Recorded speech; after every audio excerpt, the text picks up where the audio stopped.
سب سے پہلے تو علی بھائی یہ سوال ہے کہ تمام مکاتب فکر کے جو علماء جیت ڈگری والے باقاعدہ مستند وہ سارے آپ سے اعلان برات کرتے ہیں الحمدللہ، اور بڑے شدید قسم کے آپ پر جرح کرتے ہیں. تو پھر سوال یہ پیدا ہوتا ہے کہ آپ کا آخر اپنا فرقہ کون سا ہے اور آپ یہاں تک پہنچے کیسے ہیں؟ آخر آپ کا بھی تو کوئی بیک گراؤنڈ ہے. دیکھیں جی، یہ سوال تو اکثر لوگ کرتے ہیں کہ تمام مکاتب فکر کے علماء شدید اعلان برات کرتے ہیں. تو الحمدللہ میں یہ اپنے لیے اعزاز سمجھتا ہوں کہ تمام مکاتب فکر کے فرقہ پرست علماء شدید اعلان برات کرتے ہیں. اور یہ کوئی نئی بات نہیں ہے، یہ شدید اعلان برات ان کا باقی علماء مکاتب فکر کے علماء سے بھی ہے. کیا بریلوی علماء دیوبندیوں سے شدید اعلان برات نہیں کرتے؟ دیوبند بریلویوں سے شدید اعلان برات نہیں کرتے؟ سنی شیعہ سے، شیعہ سنی سے، اور اس قسم کی لینگویج استعمال کرتے ہیں ایک دوسرے کے علماء کے بارے میں. تو یہ کوئی ایک نئی چیز نہیں ہے. ظاہر ہے جب بھی کوئی حق کی آواز بلند ہوگی یہ لوگ مخالفت میں اتریں گے. کاش یہ اعلان برات کرنے کے کو چھوڑ کے کتاب و سنت کے دلائل میں کوئی رد کرنے کی کوشش کرتے، چھڑولا مارنے دی نہیں کتاب و سنت کے دلائل، تو اس کو پذیرائی بھی حاصل ہوتی اور اس کو ایکسیپٹ بھی کیا جاتا. باقی رہا کہ میرا فرقہ کون سا ہے، میں تو بار بار کہتا ہوں کہ میرا فرقہ، میرا گروہ، فرقہ تو میرا کوئی بھی نہیں ہے جی. اسلام میں فرقہ واریت حرام ہے. وَاعْتَصِمُوا بِحَبْلِ اللَّهِ جَمِيعًا وَلَا تَفَرَّقُوا إِنَّ الَّذِينَ فَرَّقُوا دِينَهُمْ وَكَانُوا شِيَعًا لَسْتَ مِنْهُمْ فِي شَيْءٍ. اے نبی، جنہوں نے دین میں فرقے بنائے اور اپنے آپ کو گروہوں میں بانٹ لیا، آپ کا ان سے کوئی تعلق ہی نہیں ہے. تو وہ میں اس گروہ میں شامل ہوں جو نبی صلی اللہ علیہ وآلہ وسلم کے زمانے میں آپ صلی اللہ علیہ وسلم، آپ کے صحابہ اکرام علیہم رضوان اور آپ کے اہل بیت علیہم السلام کا گروہ تھا. اور آج بھی الحمدللہ جو اس گروہ کے اندر شامل ہیں میں ان کی عزت کرتا ہوں. میں سب لوگوں کو الحمدللہ مسلمان سمجھتا ہوں جو بھی اللہ اور اس کے رسول اور صحابہ کرام اور اہل بیت کے ساتھ عقیدت رکھتے ہیں، ان کی تعلیمات کے اوپر الحمدللہ عمل کرتے ہیں. تو میں یہاں تک کیسے پہنچا ہوں؟ دھکے کھا کے جی. میں نے بیک گراؤنڈ تو اپنا شروع میں بتا دیا تھا کہ بیسیکلی میری جو بلٹ اپ ہوا ہے وہ ایک کٹر بریلوی خاندان کے اندر ہوا ہے، اور بڑی چھوٹی عمر سے ہی میں ایک سمجھ لیں ایک پریکٹسنگ قسم کا بریلوی تھا. پریکٹسنگ مسلمان نہیں، بریلوی. اور میں اس لیے نہیں بول رہا کہ میں بریلویوں کو نعوذ باللہ کو کافر سمجھتا ہوں، میں مسلمان ہی سمجھتا ہوں. مراد یہ کہ اپنے مکتبہ فکر کے اندر فلرش کرنے والا. یعنی میری عمر اس وقت سمجھ لیں ہارڈلی کوئی 10-12 سال تھی تو مسجد کے ساتھ تعلق بن گیا، اور بڑی چھوٹی عمر کے اندر ہی، یعنی مجھے صحیح طرح یاد ہے کہ میں مئی 1992 میں بالغ ہوا تھا، اور میں الحمدللہ اس وقت بھی 5 وقت نماز پڑھتا تھا الحمدللہ، اور رمضان المبارک کے روزے رکھتا تھا. اور اس کے بعد بڑی چھوٹی عمر کے اندر ہی دعوت اسلامی کا قرب مل گیا.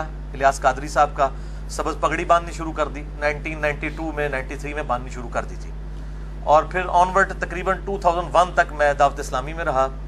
اس کے بعد کچھ اختلافات کی وجہ سے میں الگ ہو گیا. اسی دوران میں انجینئرنگ یونیورسٹی سے بھی فارغ ہو چکا تھا ڈگری کر کے، اور پھر میری جاب بھی ہوگی اسلام آباد میں ایک سرکاری محکمے کے اندر الحمدللہ. 19 گریڈ میں ہوں میں.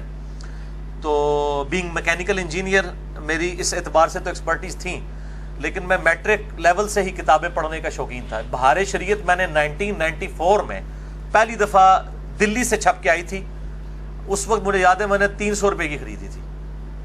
تو اس وقت 300 روپے بڑی چیز تھی، نئی آئی تھی کمپیوٹر کمپوزنگ کے ساتھ. تو میں نے فقہ حنفی ساری کی ساری پڑھ لی، اور اس کے بعد تصوف کی وہ کتابیں جو صرف اہل تصوف صرف ان کا نام سنتے ہیں جی، رسالہ قشیریہ ہے، کوئی کیمیائے سعادت ہے، احیاء العلوم ہے، مکاشفۃ القلوب ہے، کیمیائے سعادت ہے، منہاج العابدین ہے، غنیۃ الطالبین ہے، عوارف المعارف ہے. یہ وہ کتابیں ہیں جو میں نے ایف ایس سی لیول کے اوپر تصوف میں اپنی اس شوق کی وجہ سے پڑھ لی ہوئی تھی. اور 1996 میں جب میں ابھی سیکنڈ ایئر کا اسٹوڈنٹ تھا انجینئرنگ یونیورسٹی میں، کٹر قسم کا صوفی بن چکا ہوا تھا. سبز پگڑی بھی باندھتا تھا اور ایک پریکٹسنگ صوفی بھی، اور امام غزالی کو میں اپنا ایک آئیڈیل مرشد سمجھتا تھا. آج بھی میں کئی چیزوں پہ ان کی قدر کرتا ہوں، جن میں اختلاف ہے وہ اپنی جگہ. پھر چلتے 2001 میں جب میں ڈگری کر کے فارغ ہوا 2000 کے مڈ میں، اور پھر اس سے لے کے 2001 تک یہ 1 سال کا پیریڈ تھا جو میرے اوپر تھوڑا تکلیف دہ تھا. میری کمر میں تکلیف ہو گئی، اس کی وجہ سے میں ڈگری کرنے کے بعد جاب وغیرہ کی تلاش میں اس طرح نہیں رہا، میں نے گھر میں آرام ہی کیا. اس دوران مجھے غلام سعود سعیدی صاحب کا تعارف ہوا. شرح صحیح مسلم میں نے پڑھنی شروع کی، اور الحمدللہ اس کی وجہ سے میرا ذہن کھلا کہ بریلوی ہوتے ہوئے بھی آپ بریلوی علماء سے اختلاف کر سکتے ہیں. یہ غلام سو سعیدی صاحب کی ایک خصوصیت تھی اور میں نے ان کو بتائی بھی. میری الحمدللہ ڈیٹیل ان سے ملاقات ہوئی تھی 22 مارچ 2007 کو ڈیٹیل کے ساتھ, اور الحمدللہ بڑے اوپن مائنڈڈ وہ شخصیت تھیں. پچھلے سال ہی فوت ہوئے, اللہ تعالیٰ ان کی مغفرت کرے. ان کی وجہ سے میرا ذہن کافی کھلا.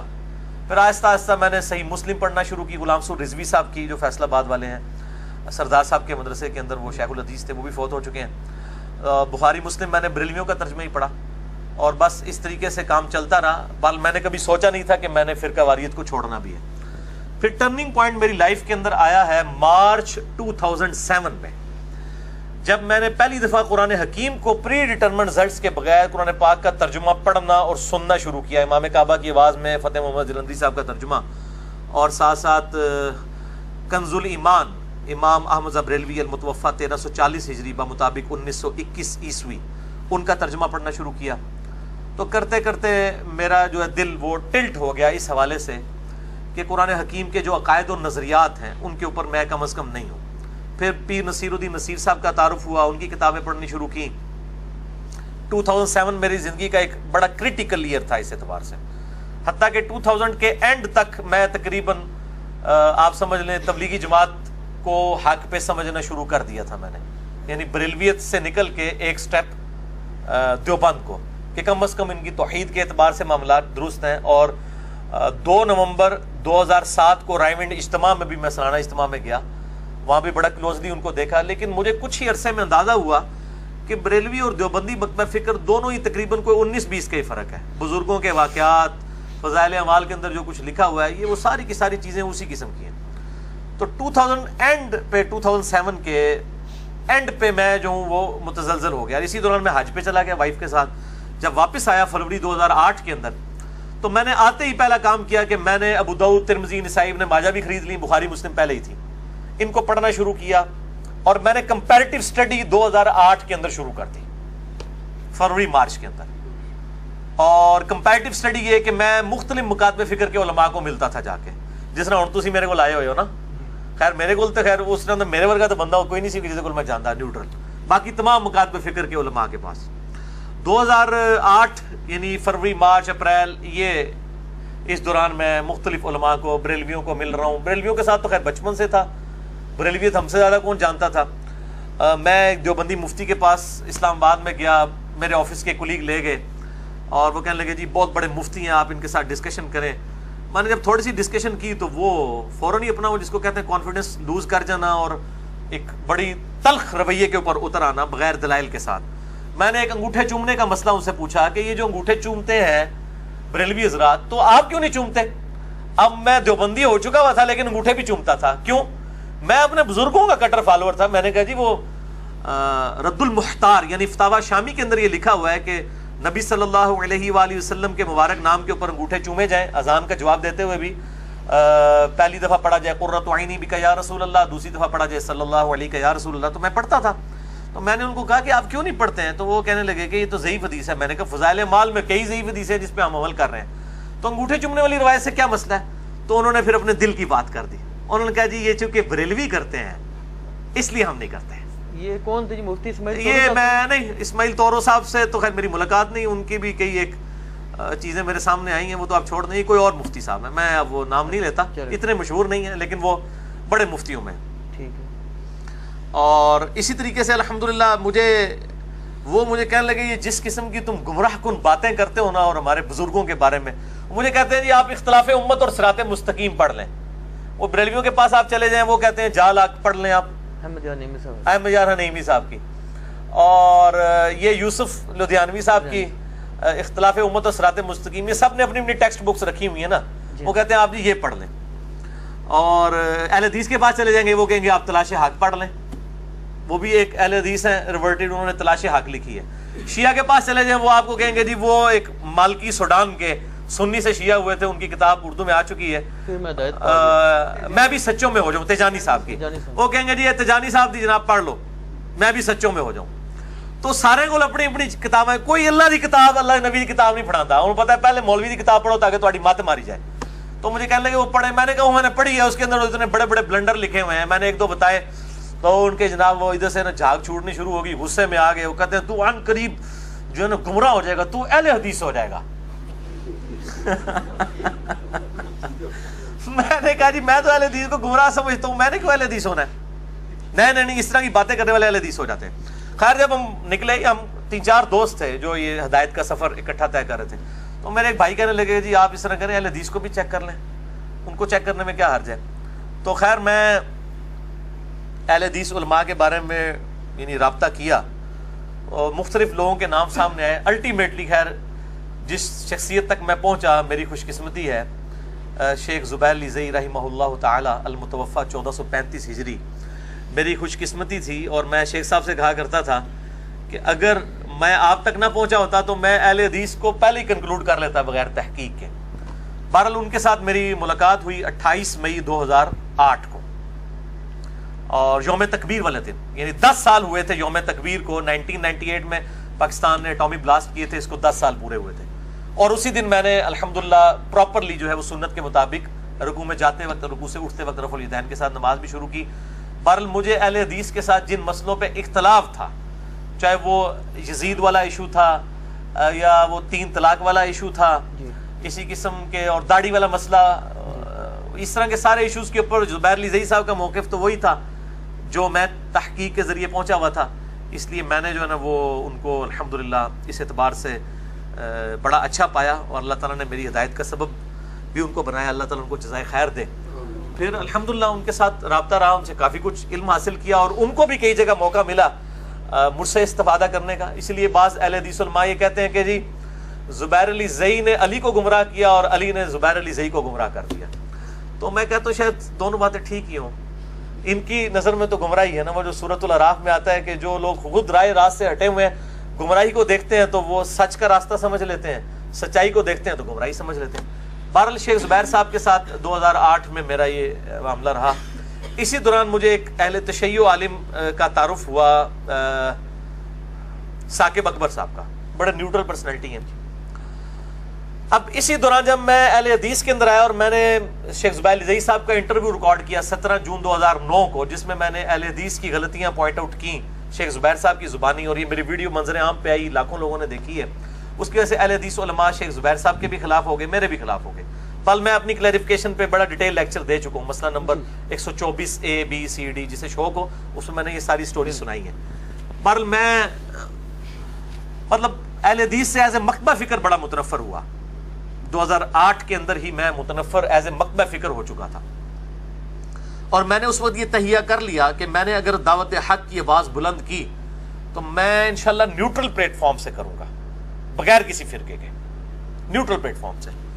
اور یہی وجہ ہے کہ میری پہلے دن سے لے کے آج تک جتنی ویڈیوز ریکارڈڈ ہیں 2009 میں ریکارڈ ہونی شروع ہوئی ہیں پراپرلی تو 2010 اکتوبر میں، کبھی بھی آپ کو فرقہ واریت والا معاملہ وہاں پہ نظر نہیں آئے گا کہ میں نے کسی ایک فرقے کو کہ میں اس کی دعوت پیش کر رہا ہوں، کیونکہ اس ریکارڈنگ سے پہلے ہی میں الحمدللہ فرقوں کو 3 طلاقیں دے کے 4 تکبیریں پڑھ کے دفنا کے مسلمان ہو چکا ہوا تھا الحمدللہ۔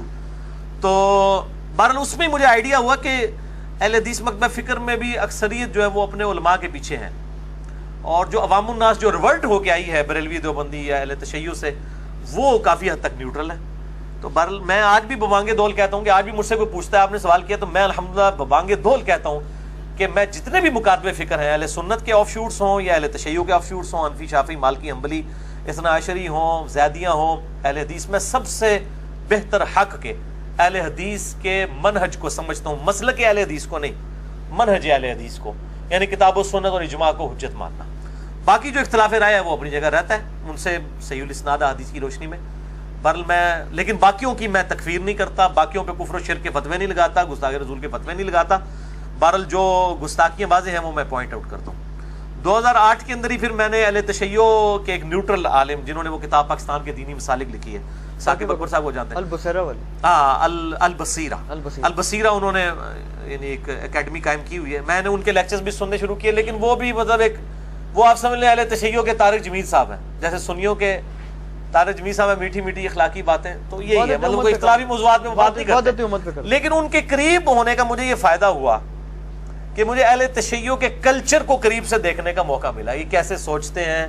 ان کے ساتھ چونکہ سارے بڑے بڑے علماء رابطے میں ہوتے تھے، بلکہ اہل سنت کے بھی بڑے بڑے علماء، یہ جو ملی یکجہتی کونسل ہے، جب قاضی حسین صاحب اس کو سمجھ لیں لیڈ کر رہے تھے، اس زمانے سے وہ ان کے ساتھ ہیں، تو وہ کافی نیوٹرل ماشاءاللہ پرسنالٹی ہے ان کی, اب بھی ان سے رابطہ ہے, اور وہ موحد ہیں, توحید کا عقیدہ ان کا بڑا راسخ ہے. انہی کے ریفرنس سے شجاع عباس صاحب کے ساتھ بھی تعارف ہوا جی, اور اس طریقے سے مطلب اسٹڈی کرنی شروع کی. بہرحال خیر 2008 بھی اسی میں گزر گیا. 2009 میں نے کچھ لیکچرز ریکارڈ کرائے, کرتے کرتے 2010 اکتوبر میں میں نے پراپر قرآن کلاسز ریکارڈ کروانی شروع کی, اور 2010-11 ہی میں یہ یوٹیوب پہ اپلوڈ ہوئی, اور پھر لیکچرز آنا شروع ہوئے. یہ پورا سفر ہے. اب میں جس جگہ پہ پہنچا ہوں شاہ جی, وہ یہی ہے کہ میں بریلوی, دیوبندی, اہل حدیث, اہل تشیع, اس طرح عشری ہوں چاہے زیدیاں ہوں, اسی طریقے سے حنفی, شافعی, مالکی, حنبلی, سب کو الحمدللہ اپنا مسلمان بھائی سمجھتا ہوں, دلی محبت کرتا ہوں, اختلاف رائے رکھتا ہوں, اسلام سے کسی کو نہیں نکالتا, سوائے اہل سنت کا جو آف شوٹ ہے قادیانی, اور اہل تشیع کا آف شوٹ جو ہے نصیریہ. ان دو فرقوں کے علاوہ میں تمام مکاتب فکر کو مسلمان سمجھتا ہوں. اور یہ ہو سکتا ہے بعض لوگوں کو بات بری لگے کہ اہل سنت کا آف شوٹ قادیانیت, کیونکہ قادیانیت فرقہ جو ہے وہ اہل سنت ہی میں سے نکلا ہوا ہے, اس لیے میں آف شوٹ کہہ رہا ہوں, اور اس پہ اہل سنت پہ کوئی قدغن نہیں لگائی جا سکتی, وہ ان کو اسلام سے خارج کر چکے ہیں. اس طریقے سے اہل تشیع بھی نصیریہ کو, جو سیدنا علی کے لیے الوہیت کا عقیدہ رکھتے ہیں, وہ اسلام سے نکال چکے ہیں.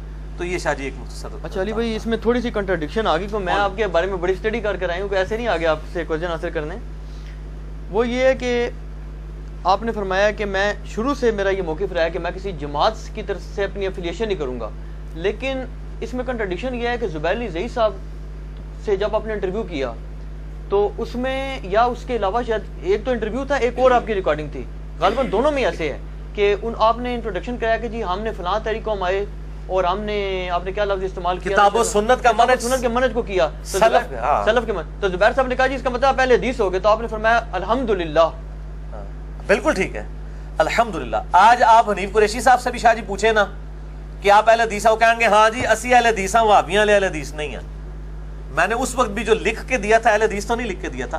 شیخ زبیر صاحب نے جو چٹ پڑھی ہے اس میں الفاظ تھا کتاب و سنت کا جو منہج ہے وہ سلف کے فہم کے مطابق اڈاپٹ کیا. اتنا لمبا جو جملہ لکھا تھا اس کی بجائے میں اہل حدیث ہی لکھ دیتا نا, میں اسی وقت اس چیز کے خلاف ہو چکا تھا. اور شیخ زبیر صاحب کو میں نے ایمفسائز کیا اس بات کے اوپر کہ آپ یہ اہل حدیث ورڈ کی بجائے اہل سنت کا ورڈ استعمال کیا. جب شیخ زبیر صاحب نے کہا کہ آپ اتنی لمبی بات کے بجائے مطلب آپ اہل حدیث ہو گئے, تو آپ کو چاہیے تھا وہاں کہتے نہیں جی میں اہل حدیث نہیں ہوا, آپ نے وہاں کہا الحمدللہ. ہاں کاش اگر میں آج والا انجینئر محمد علی مرزا ہوتا تو میں کہتا کہ سر اس کو آپ ذرا چینج کر دیں, میں اہل حدیث منہج پہ آیا ہوں, اہل حدیث مسلک میں نے نہیں اڈاپٹ کیا. اچھا ہاں, باقی میں اس وقت بھی کلیئر تھا اس مسئلے میں. اتنا لمبا چوڑا جو مجھے لکھنا پڑا وہ اسی وجہ سے کہ میں کلیئر تھا اس موقف میں کہ یہ کام نہیں کرنا چاہیے. اور وہ جو الحمدللہ میں نے کہا ہے, میں آج بھی کہتا ہوں الحمدللہ میں اہل حدیث بھی ہوں, الحمدللہ میں اہل سنت بھی ہوں, میں الحمدللہ عمار ابن یاسر والا اہل تشیع بھی ہوں, الحمدللہ میں سب کچھ ہوں. اور میں تو اکثر کہتا ہوں کہ امام شافعی کہتے ہیں نا ان کان رفضا حب آل محمد فلیشهد الثقلان انی رافضی, اگر اہل بیت کی محبت کا نام رافضی ہونا ہے تو لوگ جنوں انس اس پر گواہ ہو جائیں کہ میں رافضی ہوں. تو میں بھی یہی کہتا ہوں کہ اگر نبی صلی اللہ علیہ وآلہ وسلم کی محبت کا نام بریلویت ہے میں بریلوی ہوں, اگر صحابہ کی عظمت کو ماننا دیوبندیت ہے میں دیوبندی ہوں, اگر جو ہے وہ توحید کے اوپر ایمفسائز کرنا, کتاب و سنت کو ایلیٹ ماننا باقیوں کے نظریات کے مقابلے پر بزرگوں کے, اہل حدیث میں اہل حدیث ہوں, اور اگر اہل بیت کی محبت کا نام اہل تشیع ہونا تو میں اہل تشیع ہوں, تو وہ تو ابھی بھی ہوں. چلیے بھائی, اس میں یہ ہے کہ رسول پاک صلی اللہ علیہ وسلم کی صحیح حدیث ہے کہ 73 فرقوں والی. اب اس میں ایک ہے فرقہ ناجیہ. فرقہ ناجیہ کے متعلق یہ ہے کہ یا تو وہ بریلوی ہوں گے, یا دیوبندی ہوں گے, یا شیعہ ہوں گے, یا اہل حدیث ہوں گے, یا زیدی ہوں گے, یا جس کو بھی آپ کر لیں. یہ نہیں ہو سکتا کہ صرف آپ ہوں, یا آپ کے ہمارے جیسے فالوور ہو جائیں, یا مفتی ساق صاحب ہو جائیں, یا ان کے فالوور ہو جائیں. ٹھیک ہے. اور یہ بھی نہیں ہو سکتا کہ 1400 سال تک کوئی فرقہ ناجیہ گزرا ہی نہیں. اس کا کیا جواب دیں گے آپ کو؟ اس کا جواب تو تب میں دوں نا جب میرے بھائی میں اپنے علاوہ باقیوں کو کافر کہہ رہا ہوں. یہ تو ان سے پوچھے نا جو فرقہ ناجیہ کے چکر میں اپنے علاوہ سب کو باہر نکالے پڑے ہوئے ہیں, یہ تو ان سے پوچھے نا. میں تو الحمدللہ فرقہ ناجیہ اس اعتبار سے ان سب لوگوں کو سمجھتا ہوں جو اپنے آپ کو مسلمان سمجھتے ہیں اور وہ خود اپنے آپ کو کافر نہیں کہتے ہیں, اسلام سے نکالنا نہیں چاہ رہے ہیں, کتاب و سنت کی تعلیمات کو لے کے چل رہے ہیں, چاہے وہ کسی بھی مکتب فکر سے ہیں. ہم کب کہہ رہے ہیں کہ ہمارے سے پہلے سارے کافر گزرے ہیں؟ ہم تو ساروں کو, ہمارا تو جھگڑا یہ ہے کہ باقی جو فرقہ ناجیہ ہیں یہ پہلے خود, تو میں ان سے اکثر کہتا ہوں کہ آپ پہلے آپس میں میچ کو کھیلیں, آپ میں سے جو فائنل جیت دے اس کا میچ بھی میرے ساتھ ڈلوا لیں. کیا بریلوی دیوبندی اہل حدیث شیعہ اور باقی مکاتب فکر یہ آپس میں میچ کھیل کے کوئی ایک ناجیہ فرقہ ڈیفائن کر چکے ہیں؟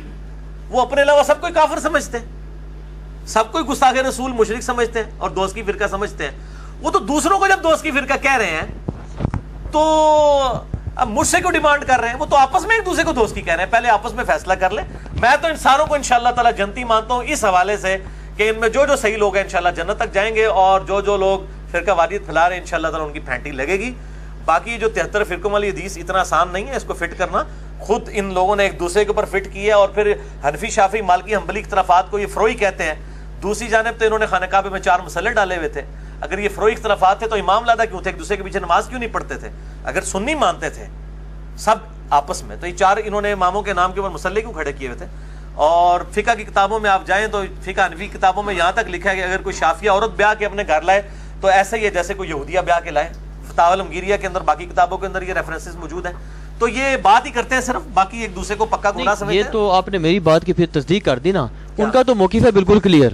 مثلا ان کا موقف یہ جی ہمارا یہ گروہ ہے، یہ ہمارے علماء ہیں، ہم حق پر ہیں، ہم فرقہ ناجیہ، باقی سارے جنمی ہیں. آپ کا وہ حساب ہے کہ وہ ہمیں کہتے ہیں جی کہ ادھر کی اینٹ ادھر کا روڑا بان متی نے کنبا جوڑا، کہ جناب یہ شیعوں سے لے لیا، یہ دیوبندیوں سے لے لیا، یہ بریلویوں سے لے لیا. وہ کہتے ہیں یہ فکر کبھی دنیا میں رہی آج تک؟ جی بریلوی دیوبندی اہل حدیث شیعہ سے ہم نے کب کوئی چیز لی ہے؟ ہم تو اہل سنت کی مین سٹریم کی کتابوں سے چیزیں لے رہے ہیں. اگر امام بخاری امام مسلم کی کتابوں سے ہم کو ریفرنس آپ کو پیش کرتے ہیں تو یہ اگر آپ اس روڑے کو آپ سمجھتے ہیں کہ یہ کوئی رانگ نمبر ہے تو آپ امام بخاری امام مسلم کو رانگ نمبر کہیں نا، مجھے تو نہ کہیں. ہم تو اسی لیے کہتے ہیں پھر یہ ٹنی ہے. انہوں نے اپنی اپنی مطلب کی بخاری مسلم لی ہوئی تھی، ہم نے ساری کمبائنڈ فارم میں ایک جگہ کر دی. اگر میری کوئی ذاتی کتاب ہوتی، میں اپنی سند کوئی پہنچا رہا ہوتا نبی علیہ السلام تک، تو آپ ضرور اعتراض کرتے. میں تو ہمیشہ بخاری مسلم کے ریفرنسز دے رہا ہوں. اب آپ اپنے بزرگوں کو روئیں جنہوں نے آپ کو دھورا دین دیا تھا، آدھی باتیں بتائی تھیں آپ کو بخاری مسلم سے، آدھی باتیں چھوڑ دی ہوئی تھی. میں نے وہ ساری لا کے پبلک کے سامنے رکھ دی ہیں. اصل سننی ہے میں وہاں تو بزرگ بھی ٹننی تھے، تسی بھی ٹننی، پھر تو میں ہی کہوں گا نا.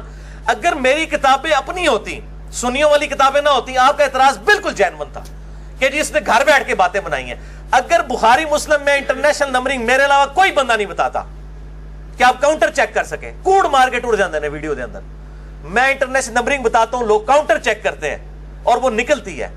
تو اگر میں نے یہ حدیثیں نکال کے پبلک کو بتائی ہیں تو یہ حدیثیں میں نے گھر تو نہیں لکھی ہیں، بخاری مسلم میں پہلے تھی. آپ اپنے بزرگوں کو روئیں، ان کے ساتھ جا کے آپ وہ جس پریس کلب کے باہر احتجاج کریں اپنے بزرگوں کے خلاف کہ جی ہم نے تو آپ انجینئر صاحب کو اپنا بزرگ مان لیا کیونکہ آپ نے تو بخاری مسلم میں حدیثیں ہم تک چھپائی ہوئی تھی. آپ نے تو ہمیں بتایا نہیں تھا بخاری میں حدیث ہے 2812 کہ عمار کو ایک باغی جماعت قتل کرے گی، عمار ان کو جنت کی طرف بلائے گا اور وہ جماعت دوزخ کی طرف بلائے گی. آپ تو یہ حدیث چھپاتے نہیں، یہ تو علی نے نکالی ہے. تو میری اگر کتابیں جس دن شادی الگ ہوئی نا اس دن میرے پر اعتراض بنے گا. جب میری کتابیں وہی ہیں جن کتابوں کو آپ بھی مانتے ہیں تو پھر میرے پہ تو اعتراض ہی کو نہیں ہے. باقی پرانے بزرگوں کی کیا بات ہے، وہ اللہ تعالیٰ کے پاس جا چکے، وہ اپنے اعمال کا حساب کتاب خود دیں گے، ہم ان کی کوئی تکفیر نہیں کرتے ہیں. اور باقی پریکٹیکلی تو حنفی بھی کئی معاملات کے اندر بزرگوں کے فتوے چھوڑ چکے ہیں. مدینہ کو کیا امام حنیفہ رحمہ اللہ حرم مانتے تھے؟ نہیں مانتے تھے. ابھی شوال کے 6 روزوں کے اوپر بھی میرا انشاءاللہ لیکچر آئے گا. تمام فقہ حنفی کتابوں میں تواتر سے نقل ہوا ہے کہ امام شافعی، امام ابو حنیفہ رحمہ اللہ تعالیٰ ان کو 6 روزوں کو مکروہ سمجھتے تھے. امام مالک بھی، امام مالک کی تو الموطا امام مالک میں لکھا ہوا ہے، لیکن آج ہمارے پاس حدیثیں موجود ہیں تو یہ اختلاف رائے کرتے ہیں نا. مفقود الشوہر جو ہے، مفقود الشوہر عورت جس کا شوہر گم جائے، ایسی عورت وہ 4 سال تک انتظار کرے گی. امام مالک کا فتویٰ ہے، امام حنیفہ کا فتویٰ ہے کہ 90 سال تک انتظار کرے گی، یا اس کے خامند کے ہم عمر سارے لوگ فوت ہو جائیں. تو کیا حنفی 90 سال والا فتویٰ یہ اپنی پبلک کو بتا سکتے ہیں؟ فتویٰ تو امام مالک کے فتوے کے اوپر دے رہے ہیں. تو یہ ادھر کی اینٹ ادھر کا روڑا تو یہ خود بھی لگا رہے ہیں. ہم تو دلائل کے اوپر بات کرتے ہیں. پہلے سب سے پہلے ہمارے عقائد بتائیں کہ ہمارا کون سا عقیدہ کتاب و سنت کے خلاف ہے. کتاب و سنت کے، بزرگ بابوں کے نہیں، ان کا ہم کوئی ذمہ دار نہیں. کیوں؟ یہ آپس میں بھی ایک دوسروں کے بزرگوں کو نہیں مانتے.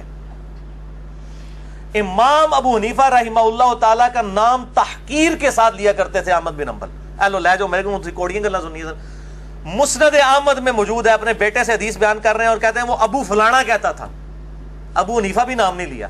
تو پھر بیٹے نے پوچھا کینوں فلانا کہتے پہ فلانا، جسے پنجابی فلانا ٹینگا کہہ دینے نا. انہوں نے کہا میں ابو حنیفہ کو کہہ رہا ہوں. اس طرح تحقیر کے ساتھ یہ نام لیتے تھے. بالکل جھوٹی باتیں کرتے ہیں کہ جی وہ ان کی قبر پہ جاتے تھے رفع دین چھوڑ دیتے تھے، ان کی قبر پہ جاتے رفع دین کرتے تھے. بالکل جھوٹ مالتے ہیں، بالکل جھوٹ بولتے ہیں، ایک دوسرے کے اوپر اتنی جرح کرتے ہیں. میں جرا کے اوپر پورے لیکچر دے سکتا ہوں کہ انہوں نے ایک دوسرے کو پوڑ کے رکھا ہوا ہے. تو پھر یہ جب آپس میں ایک دوسرے کے ساتھ یہ کچھ کرتے رہے ہیں تو ہم سے کوئی ایکسپیکٹ کرتے ہیں؟ ہم بھی اختلاف رائے کرتے ہیں. میں امام حنیفہ، امام شافعی، امام احمد بن حنبل، امام مالک کے قدموں کی خاک بھی نہیں ہوں، لیکن نبی صلی اللہ علیہ وآلہ وسلم کے ٹائٹل پہ ان کو فائز نہیں کر سکتا.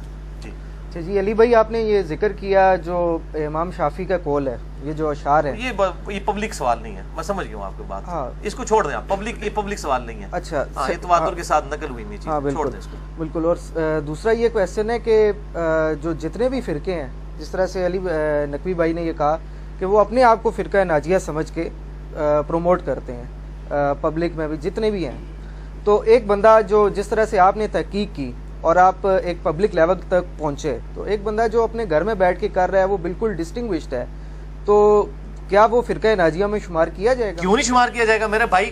اگر وہ قرآن حکیم پڑھتا ہے، خواہ اپنے مکتبہ فکر کا پڑھ لے، بریلوی ہے تو بریلویوں کا پڑھ لے، دیوبندی ہے دیوبندیوں کا پڑھ لے، شیعہ ہے شیعوں کا پڑھ لے، اہل حدیث ہے اہل حدیثوں کا پڑھ لے، اس کے بعد اپنے عقیدوں کو ان کے مطابق کر لے، تو وہ فرقہ ناجیہ میں شامل ہے. اگر یعنی قرآن کا پہلا صفحہ کہہ رہا ہے ایاک نعبد و ایاک نستعین، اس کا ترجمہ بریلویوں نے بھی وہی کیا ہے، اہل حدیث نے بھی وہی کیا ہے، دیوبند نے بھی وہی کیا ہے. کسی نے شیطان سے مدد نہیں مانگی ہوئی ہے، نہ کسی نے اس میں ترجمے میں لکھا ہے کہ ہم یا علی مدد یا شیخ عبد القادر جیلانی مدد بھی کہتے ہیں. تو سب کے سب مان ہی رہے ہیں نا، تو اس کے اوپر عمل کریں، اس میں کوئی مسئلہ نہیں ہے. لیکن وہ ترجمہ اپنا پڑھیں. اور یہ جو کہتے ہیں نا وہ ترجمے اپنے اپنے لوگوں نے کیا، ہم کہتے ہیں آپ اپنا ہی پڑھ لیں، چھوڑ دیں باقیوں کو. جی شاہ جی. اچھا علی بھائی ایک سیدھا سا جواب دینا ہے اپنے بات کا، کوئی لمبی چوڑی سوال نہیں ہے. ہمیں بھی لوگ ایسی بات کرتے ہیں پھر چپ ہو جاتے ہیں ہم.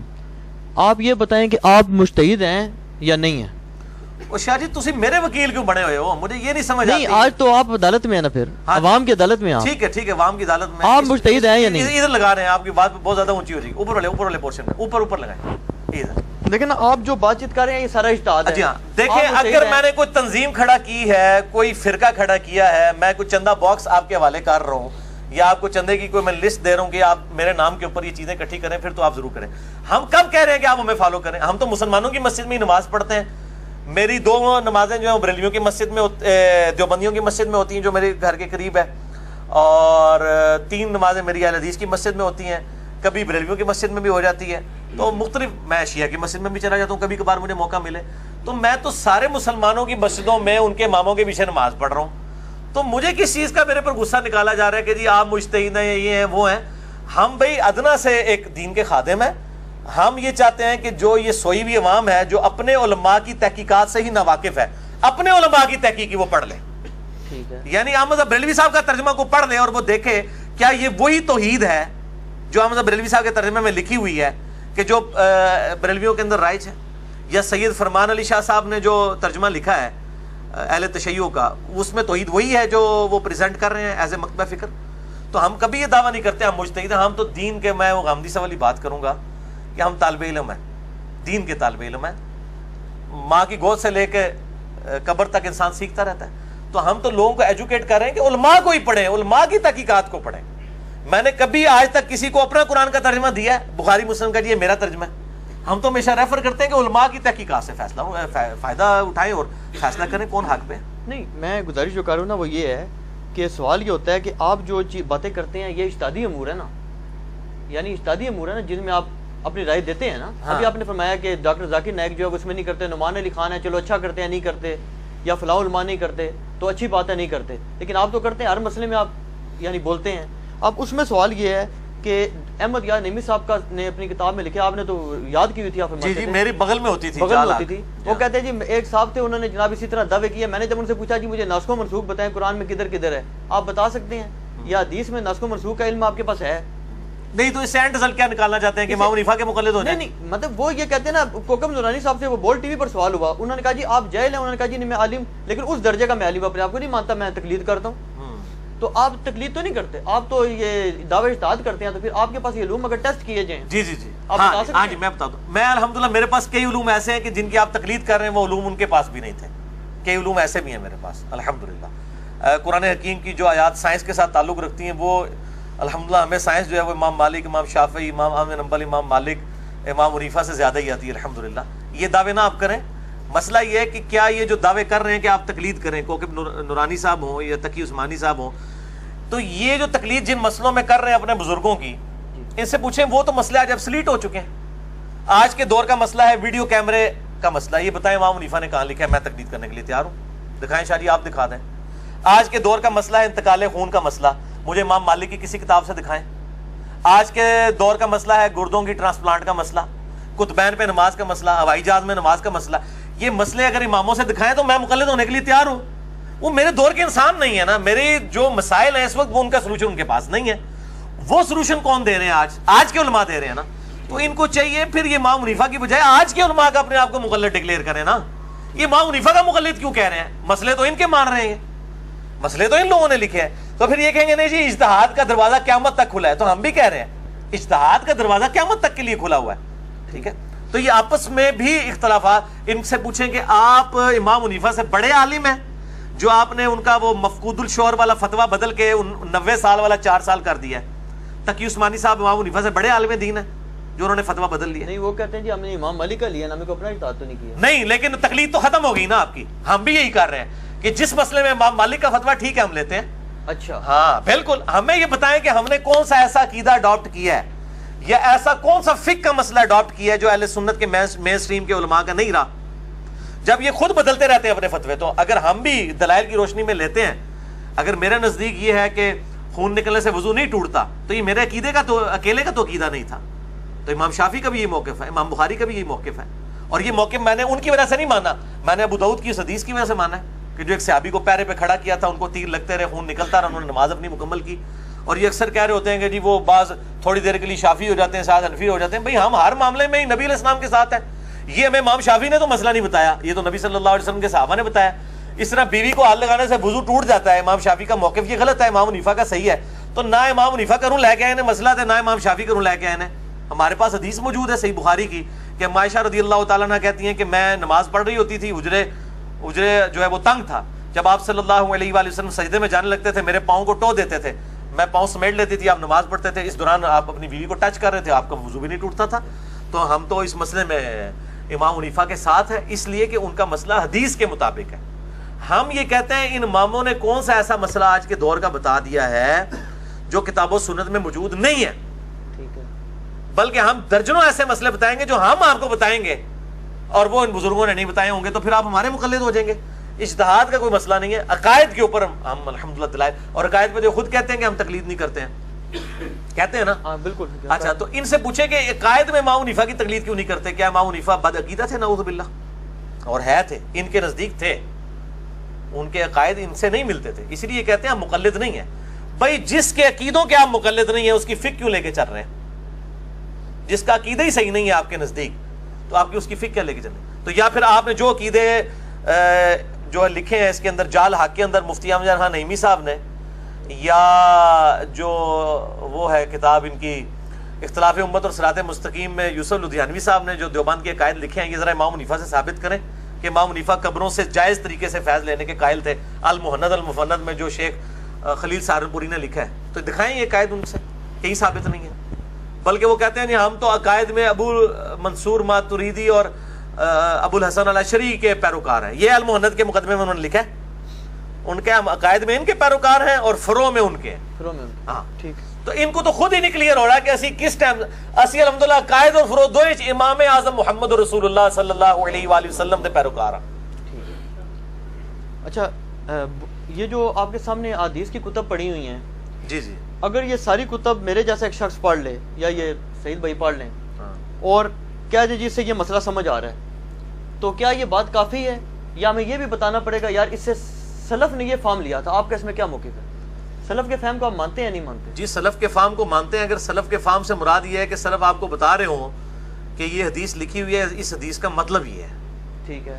اگر سلف یہ کہہ رہا ہو حدیث پڑھنی نہیں چاہیے، یہ حدیث بیان نہیں کرنی چاہیے، تو پھر ہم کہیں گے کہ ایسے سلف کے ختنے چیک کرنے چاہیے کہ وہ مسلمان بھی ہے کہ نہیں. کہ جو نبی صلی اللہ علیہ وآلہ وسلم کی حدیث کے بارے میں یہ کہتا ہے کہ یہ حدیث بیان نہیں کرنی چاہیے، وہ یہ بتانا چاہ رہا ہے کہ نبی علیہ السلام نے یہ جو حدیث بیان کی یہ بالکل غلط کیا اور امت کو نہیں بتانی چاہیے تھی، نعوذ باللہ من ذالک. تو وہ کتمان حق کی طرف ہمیں گائیڈ کر رہا ہے. تو میں تو پھر وہ ایک مہذب الفاظ استعمال کرتا ہوں کہ ایسے سلف کے پھر خطرے چیک کرنے چاہیے جو کہتا ہے کہ حضور کی بیان کردہ بات کو آگے بیان نہیں کرنا، تا وقت کہ وہ یہ ثابت نہ کر دے کہ اللہ کے نبی نے خود فرمایا ہو کہ یہ بات جو ہے یہ خاص اس کے لیے، اس کو آگے بیان نہیں کرنا، جیسا حذیفہ ابن یمان کو منافقین کے نام بتائے اور پھر منع فرما دیا کہ آگے نہیں بتانے۔ تو جو چیزیں آپ صلی اللہ علیہ وسلم نے دلائل النبوہ کے کانٹیکسٹ میں بیان کی ہیں آگے اور وہ پبلک میں آگے ٹرانسفر ہوئی ہیں، وہ حدیثیں تو جو کہے گا بیان نہیں کرتا، تو پھر ہم سلف سے پہلے اس کا لائسنس چیک کریں گے کہ وہ مسلمان بھی ہے کہ نہیں، بغیر نام لیے خطرے چیک کریں گے اس چلیں آپ نے یہ بات اب کی ہے نا، بڑی آپ نے سخت بات کی ہے، یہ بتائیں کہ مشاجرات صحابہ کو آپ ڈسکس کرتے ہیں اوپنلی اور ہمارے جیسے جائے لوگوں کے سامنے اوپنلی ڈسکس کرتے ہیں، علماء کے حلقے میں نہیں کرتے؟ مانو پتہ ہے تو اسی آگے ٹکنا ہے۔ اچھا اب مجھے یہ آپ بتائیں کہ اس پہ سلف کا فارم کیا ہے؟ میں یہ کہتا ہوں جی شاہ جی، مشاجرات صحابہ اگر تو مجھ سے پہلے دنیا میں ڈسکس ہی کبھی نہیں ہوئے، میں نے ہی پتھر پھینکا ہے پہلا آ کے، پھر تو اسی میرے گل پہ وہ نہیں بتائیں کس نے کی؟ سارے ڈسکس کرتے آ رہے ہیں، پوری دنیا میں ڈسکس ہو رہے ہیں۔ سنی شیعہ جب کنفلکٹ بن گیا جی تو پوری دنیا کے اندر جنگ جمل صفین نہروان تو ڈسکس ہوتی ہے، ہمارے کورسز کے اندر موجود ہے، تاریخ اٹھا کے دیکھیں تاریخ کے کورسز کے اندر موجود ہے۔ اور المصنف ابن ابی شیبہ میں سلف ہی ہے نا، مصنف ابن ابی شیبہ نو سلف مندے ہو، امام ابن ابی شیبہ نو المتوفا 235 ہجری، امام بخاری امام مسلم کے استاد ہیں، صحیح مسلم میں 1500 حدیثیں اس سے ہیں، انہوں نے باقاعدہ باب باندھا ہے کتاب الجمل، جس میں باب باندھا ہے جمل پہ، نہروان پہ اور صفین کے اوپر چیپٹر سلف نے باندھے ہیں۔ تو مشاجرات صحابہ تو ڈسکس کیا، باقاعدہ چیپٹر بنا کے ڈسکس کیا، نہیں چیپٹر میں انہوں نے اوپر یہ چیپٹر بھی بنایا کہ جی حضرت علی حق پہ تھے یا حضرت امیر معاویہ، وہ حدیثیں لکھ دی ہیں نا جناب، حدیثیں لکھ دی ہیں، یہ حق پہ کیا نبی علیہ السلام خود بتا کے گئے ہیں، وہ تو آپ کے سرٹیفکیٹ کی ضرورت ہی نہیں ہے، آپ صلی اللہ علیہ وآلہ وسلم امت کو خود بتا کے گئے ہیں۔ ظاہر ہے جب مسئلے اٹھیں گے اسی وقت۔ آپ مجھے ہی بتائیں، اہل حدیث مقدہ فکر کے لوگ جو امی عائشہ رضی اللہ تعالیٰ عنہا پر جو بدکاری کی تہمت لگی، جس میں نبی صلی اللہ علیہ وآلہ وسلم نے کئی دن تک وحی کا انتظار کیا، اس سے اہل حدیث علماء نہیں کہتے ہیں کہ جی وہ حضور کو اگر علم غیب ہوتا تو آپ صلی اللہ علیہ وآلہ وسلم پہلے ہی بتا دیتے، آپ اسی لیے پریشان رہے کہ آپ کی وہ بیوی پہ تہمت لگی تھی کہ وہی نہیں آ رہی تھی، یہ کہتے ہیں کہ نہیں؟ اپنے لیکچرز کے اندر کہتے ہیں۔ اچھا تو کیا کسی سلف نے حدیث افک سے حضور کے علم غیب کی نفی ثابت کی ہے؟ اس کو چیپٹر بنایا ہے کہیں پہ؟ اسی طریقے سے جو صحیح بخاری میں آتا ہے، ابو داؤد میں ڈیٹیل آتی ہے کہ غزوہ خیبر کے موقع پر ایک یہودیہ نے حضور کی دعوت کی صلی اللہ علیہ وآلہ وسلم، زہر آلود گوشت کھلا دیا اور اس میں کچھ صحابہ شہید بھی ہو گئے، اور آپ صلی اللہ علیہ وسلم نے بھی اپنی زبان پہ رکھا اور پھر وفات سے پہلے وہی زہر عود کر آیا۔ تو آپ صلی اللہ علیہ وسلم کو اگر یہ پتا ہوتا کھانے سے پہلے کہ یہ اس میں زہر ہے تو آپ صحابہ کو بھی نہ کھانے دیتے، وہ کہتے ہیں دیکھیں اس سے پتہ چلا علم غیب نہیں تھا۔ کس سلف نے اس حدیث کے اوپر باب باندھا ہے کہ حضور کے علم غیب کی نفی؟ تو یہ نکلتی ہے، یقیناً نکلتی ہے، رزلٹ تو نکلتے ہیں۔ وہ کہتے ہیں جی چونکہ اب فتنے اٹھے ہیں تو رزلٹ بھی نکالنے پڑ رہے ہیں۔ اب بھی فتنے اٹھے ہیں، جب انٹرنیشنل لیول کے اوپر فیس بک پہ یوٹیوب کے اوپر خلفائے راشدین کی پرسنالٹیز کو ملائن کیا جا رہا ہوگا تو ہم ان کا دفاع نہیں کریں گے، کرنا پڑے گا۔ تو یہ مسئلے تو اٹھتے ہیں نا، تو پھر ظاہر ہے کہ اس کا جواب دینا پڑتا ہے، ہم تو جواب والے اینڈ کے اوپر ہیں۔ باقی رہا کہ احمد بن حنبل یا کسی کا یہ فتویٰ کہ مشاجرات صحابہ ڈسکس نہیں کرنے چاہیے، ظاہر ہے وہ آج کے دور کے انسان نہیں تھے، یہ ان کا فتویٰ ہے نا، قرآن و سنت تو نہیں ہے نا، یہ ان کا اپنا فتویٰ ہے۔ ظاہر ہے انہوں نے یہی سمجھا کہ نہیں کرنا چاہیے تو بہتر سمجھا ہوگا۔ آج وہ زندہ ہو سکتا ہے، ہمارے سے زیادہ بڑھ چڑھ کے بیان کرتے ہیں کیونکہ پرابلم سامنے آ رہے ہیں نا، جب ایشو سامنے آئیں گے تو پھر جواب لکھنے پڑیں گے۔ اچھا یہ جو شیخ زبیر علی صاحب نے 51 سٹیپ میں نماز نبوی لکھی ہے، یہ کس سلف نے نماز نبوی کے اوپر اس طرح کتاب لکھی ہو کہ ایک حدیث بخاری سے اٹھائی ہو، ایک مسلم سے، ایک ترمذی سے، اور سٹیپ بنا کے، یہ تو سٹیپ بخاری نے نہیں بنائے، مسلم نے نہیں بنائے، پوری نماز کا طریقہ تو بخاری مسلم میں موجود نہیں ہے، ساری احادیث کو جمع کر کے ہم سٹیپ وائز بناتے کرتے ہیں نا، تو ہم یہ کہیں گے پھر نماز کے اوپر کوئی کتاب نہیں لکھنی چاہیے، کسی سلف سے ثابت نہیں ہے کہ اس طرح سٹیپ بنائے کے، چیپٹرز بنانے کی بات نہیں کر رہا، سٹیپ بنا کے پورا تکبیر تحریمہ سے سلام تک نماز نبوی صحیح احادیث کی روشنی میں کڈو کی سلف نے لکھی ہے کتاب۔ تو بھئی جب فتنے اٹھیں گے اسی وقت فتنوں کے جواب دینے کے لیے اللہ تعالیٰ اپنے بندوں کو مبعوث کرے گا۔ ٹھیک ہو، اگر ہم ان کے جواب کے اوپر احادیث سے ہٹ کے کوئی بات کر رہے ہیں تو آپ ہمیں ضرور پکڑیں۔ اگر آپ یہ کہیں گے حدیثیں ہیں بیان نہیں کرنی چاہیے، تو میں نے تو امام مسلم کا فارم لکھ دیا ہے، ایسا دکھاؤ نا جی ایٹم بم، واقعہ کربلا کا حقیقی پس منظر 72 صحیح الاسناد احادیث کی روشنی میں اہل سنت کی کتابوں سے 200 احادیث میں نے بخاری مسلم اور باقی کتابوں سے جمع کی ہیں، اصول کافی سے تو نہیں جمع کی ہیں، یہ سنیوں کی کتابیں ہیں نا۔ اور اس میں یہ دیکھیں یہ سلف کا فارم کو بھی ذرا ہائی لائٹ کریں، یہ جہاں پہ میری انگلی ہے، امام مسلم نے لکھا ہے صحیح مسلم کے مقدمے میں کہ میں عوام الناس کے لیے حدیثیں لکھ رہا ہوں. تو میرے سلف امام مسلم ہیں, انہوں نے کہہ دیا عوام الناس کے لیے حدیثیں ہیں, میں نے بھی عوام الناس کے لیے حدیثیں جمع کر دی ہیں. باقی رزلٹ جس نے نکالتا رہے, بس سے زیادہ کیا کہوں. تو میں نے یہ کہا نا کہ اگر کوئی ہمیں یہ کہے گا کہ حضور نے تو بیان کیا تھا, آپ کو حق حاصل نہیں بیان کرنے کا, شاہ جی اگر یہ کوئی کہے گا نا کہ حضور نے جو بات کی ہے یہ حضور کو نہیں کرنی چاہیے تھی, یا حضور نے تو چلو غلطی سے نعوذ باللہ کر دیا, اب تم نے آگے حضور کی بات بیان نہیں کرنی ہے, خاموشی اختیار کرنی ہے, تو ایسے بندے کے پھر خطرے چیک ہوں گے کہ کوئی مسلمان تو یہ بات نہیں کر سکتا. اگر خطرے نکل بھی آئیں گے پھر اس سے اور چیزیں چیک کی جائیں گی. نہیں, علماء تمام اہل سنت کے جو مکاتب فکر کے ہیں, میں یہ نہیں کہتا آپ درست ہیں یا وہ درست ہیں, یہ آپ بتائیں گے. تمام اہل سنت کے مکاتب فکر جتنے بھی ہیں جو اہل سنت کہلاتے ہیں, ان کا موقف یہ ہے کہ مشاجرات صحابہ کو ڈسکس کرنا یہ شیعوں کا منہج ہے, رافضیوں کا منہج ہے. تو یہ امام بخاری امام مسلم جو ہے وہ رافضی ہیں, انہوں نے جو حدیثیں نقل کی ہیں جو میں نے اس میں پمفلٹ میں بیان کی ہیں, ان کو رافضی کہیں گے. یہ تو امام بخاری اگر نہ حدیث لکھ کے جاتے مجھے نہ پتہ چلتا, یا پھر یہ کہہ دیں گے ان حدیثوں کو بیان کرنا حرام ہے تو بخاری کو بھی پکڑے, پھر یہ ترجمہ بھی نہ کیا کریں ان حدیثوں کا. میں نے پبلک آسانی کی خاطر اہل سنت کا منہج, جس سے پہلے کہ ہمیں کو رافضی آ کے پڑھائے اہل سنت کا منہج, میں نے اہل سنت کی کتابوں میں تو خدمت کی ہے, یہ تو امت لیول کی خدمت ہے, یہ تو خلافت و ملوکیت اتنی بڑی خدمت نہیں ہے جو میں نے یہ پمفلٹ لکھا ہے کہ میں نے اہل سنت کی کتابوں سے سنیت کا مقدمہ پیش کر دیا. اس کا مطلب ہے آپ واک آؤٹ دینا چاہتے ہیں رافضیوں کو کہ آپ کا مقدمہ کمزور ہے. اگر میں نے یہ اپنے گھر بیٹھ کے یہ کتابیں بنائی ہوں خود, پھر تو میں مجرم ہوں. تو میں نے تو اہل سنت کا مقدمہ اہل سنت کی کتابوں سے پیش کر دیا. ڈسکس تو امام بخاری امام مسلم نے کیا ہوا ہے, سکیٹرڈ فارم میں تھی, میں نے ایک جگہ جمع کر دی, جس طرح آپ نے بھی کہی ہے کہ سکیٹرڈ فارم میں چیزیں موجود تھی, ایک جگہ ٹاپک کے طور پہ جمع کر دی ہیں. تو اس میں کون سا ہے حرج والی بات ہے؟ اس سے جو رزلٹ نکالے ہیں ہم نے, اگر آپ ان رزلٹ سے اختلاف کرتے ہیں تو وہ آپ کا حق حاصل ہے. ہم یہ کہتے ہیں ہم حدیث لکھ رہے ہیں, آپ اس پہ رزلٹ خود لکھتے ہیں, حالانکہ ان کو پتہ ہے ان کی ضرورت بھی نہیں رزلٹ لکھنے, ان کو پتہ ہے جو حدیث میں لکھا ہے وہی رزلٹ ہے. اچھا, اور میں یہ کلیئر کر دوں کہ میں تمام صحابہ اکرام رضوان کی عزت کرتا ہوں اس حوالے سے کہ میں ان کو حضور کی صحبت کی وجہ سے رضی اللہ تعالیٰ عنہ کہتا ہوں, حتیٰ کہ حضرت معاویہ, حضرت عمر بن عاص, حضرت بصر بن ابی ارطا اور حضرت مغیرہ ابن شعبہ رضی اللہ عنہم اجمعین, میں سب کو صحابی مانتا ہوں الحمدللہ ڈنکے کی چوٹ پہ, اور ہر لیکچر میں یہ کہتا ہوں.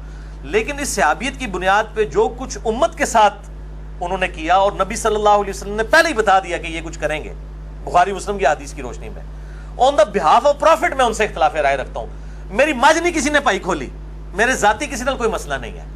دین کے ساتھ جس نے معاملہ بگاڑا ہے, اور حضور خود کہہ کے گئے ہیں, اب مجھے بتائیں کوئی شخص اپنی بیوی کے بارے میں یہ اوپنلی بات کرے گا کہ میری بیوی یہ کام کرے گی, اور اللہ کے نبی نبی ہیں اور کہہ رہے ہیں کہ میری بیوی پہ حوض کے کتے بھونکیں گے, حدیث متواتر ہے, اما عائشہ پہ جب بھونکے تو ان کا میں واپس جاؤں گی, جمل کے لیے نہیں جاؤں گی. اللہ کے نبی صلی اللہ علیہ وآلہ وسلم نے سیدہ عائشہ کے بارے میں اتنی بڑی بات امت تک پہنچائی ہے, تو یہ دروازہ تو آپ نے کھولا نا, نعوذ باللہ. They are trying to teach their prophet صلی اللہ علیہ وآلہ وسلم. میرا خیال ہے کافی ہے. اور یہ ان جاہلوں کی آپ کی باتیں, یہ آپ جن جاہلوں کی باتیں پیش کر رہے ہیں نا, ان کو کوئی آٹے میں نمک بھی نہیں ہے. ہماری آواز الحمدللہ ملینز آف پیپل تک پہنچی ہے. لوگ کہتے ہیں جی بڑی آپ کے خلاف کلپ دیکھتے ہیں, لیکن جب آپ کی کوئی بات سنتے ہیں وہ جب کاؤنٹر چیک کرتے ہیں نکلتی ہے, باقی جتنی بات کرتے ہیں وہ نکلتی نہیں ہے. آپ بات نہیں, تو اس کو کنکلوڈ, اس کو چھوڑ دیں ادھر. میں نے 100 سوالات جو آپ سے 157 مسئلہ ریکارڈ کروائے, اس میں اس ایشو کے اوپر بول چکا ہوں, لہٰذا اس کو میرا خیال ہے ان چیزوں کو اسکپ کریں آپ اور سوالات کریں.